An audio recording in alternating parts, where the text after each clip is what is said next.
وسلم علی رسولہ الکریم اما بعد فاعوذ باللہ من الشیطان الرجیم بسم اللہ الرحمن الرحیم۔ میرے واجب الاحترام سامعین مکرم، آج صبح کی نماز کے بعد ہم آپ کو والدین کے ساتھ نیکی کی ایک حدیث سنانے چلے ہیں۔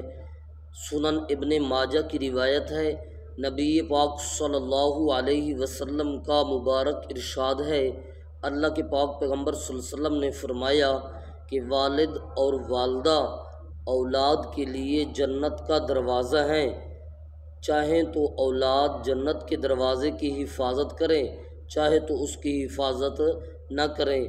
مطلب یہ ہے حدیث پاک کا کہ اللہ رب العزت نے آپ کے والدہ اور والد کو جنت کے داخلے کا سبب بنایا۔ اگر آپ نے ان دونوں کی عزت اور احترام کیا تو آپ کے لیے قیامت کے دن جنت کا دروازہ کھلے گا۔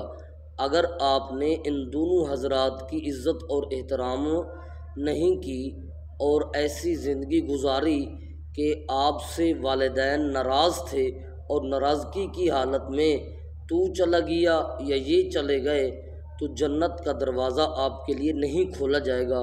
لہذا اگر ہمارا میسج اور پیغام آپ کو اچھا لگا تو ہماری ویڈیو کو لائک اور شیئر ضرور کرنا۔ جزاکم اللہ خیرہ۔